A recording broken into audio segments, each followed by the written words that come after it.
Isso. Por que temos depressão? Exatamente, perfeita a sua pergunta. O ritmo alfa, por exemplo, ele tem que estar, ele tem que nascer, ele tem que ter uma velocidade acima de 10 Hz, uma velocidade média de 10 Hz. Tá? Ele vai de 8 a 12, isso é preconizado mundialmente. A neurociência dos Estados Unidos, na Europa, aqui no Brasil, entende isso.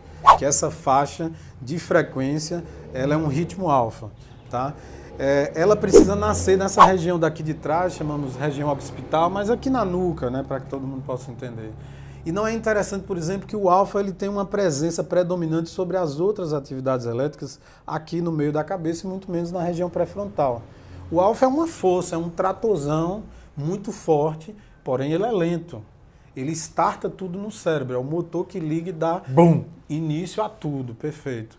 Só que se ele chegar aqui no pré-frontal, que é um lugar de altas velocidades, é um trator em Interlagos num dia de Fórmula 1, meu amigo. Ele vai atrapalhar tudo e não há o que faça para um carro daquele passar. Inclusive, a presença de alfa no pré-frontal determina o déficit de atenção no hiperativo. Olha como é interessante. E a depressão é uma lentificação que a gente chama de dorso lateral esquerda, é uma lentificação na região temporal aqui do lado esquerdo, que determina que aquela região do cérebro ela está com neurônios adormecidos, de certo modo. Então, se você encontra aquela lentificação, você está encontrando um marcador biológico da depressão. Então, é um comportamento onde o cérebro está dizendo, aqui de fato, ou está instalado uma depressão, ou tem uma janela que a pessoa é propensa a desenvolver. É como se cada parte do cérebro... Eu me lembro que eu assisti um filme do Hannibal Lecter, né, que é o Hannibal, que ele no final... Estou contando, em 2001 esse filme, já era para ser assistido. 89, sei lá. Ele faz o cara comer o cérebro dele e ele faz uma brincadeira do tipo assim, aqui é a parte que você, sei lá, enxerga, aqui não sei o que, não sei o que lá. Como se o cérebro fosse baseado em áreas... Que tem suas funções. Isso que eu queria saber. Como é que você falou lóbulo, não sei o quê. Como é que funciona assim? Tem uma área... Aqui é a área que eu enxergo, aqui é a área que eu não sei o quê. Se eu tomar uma pancada aqui, eu não vou andar. Se eu tomar uma pancada aqui... Como é que funciona isso daí? Perfeito.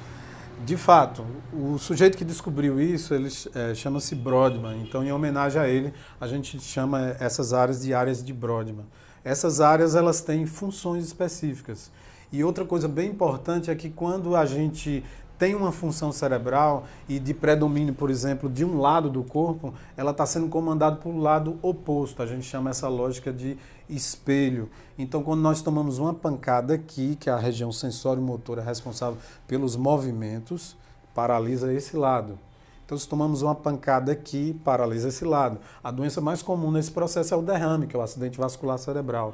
Quando estoura a veia e, de fato, há um derramamento de sangue. E ele pode ser hemorrágico, é quando entope a veia e ele só impede a oxigenação. Esse é mais fácil de reabilitar. Mas quando estoura a veia e há um derramamento de sangue, que é o famoso derrame, aquela área tende a ter uma lesão um pouco maior. Então, se você tem um derrame, geralmente aqui, você vai paralisar essa área. Quanto mais extenso for a irrigação sanguínea, mais neurônios vão morrer afogados ali naquele processo e mais difícil vai ficar a reabilitação. Beleza? Então isso é muito curioso. Então, de fato, cada área cerebral ela tem uma função.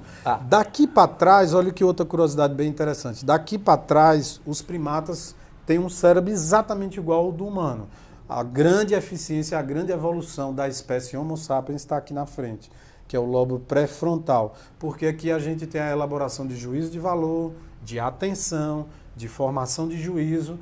Tem uma memória recente, isso é bem interessante, em relação ao Covid, porque já de muitas épocas, doenças respiratórias já estão sendo associadas a déficit de memória. Porque você, por exemplo, o Covid, ele passeia pela via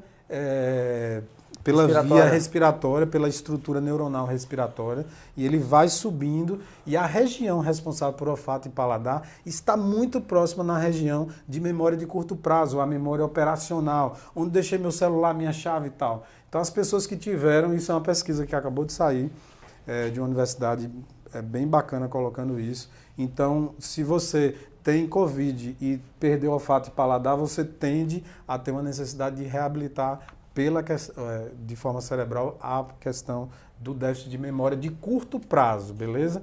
Que memória é essa de curto prazo? É essa do dia a dia. Não coisas marcantes. De antes. Por quê? Porque como é que a memória funciona de coisas marcantes?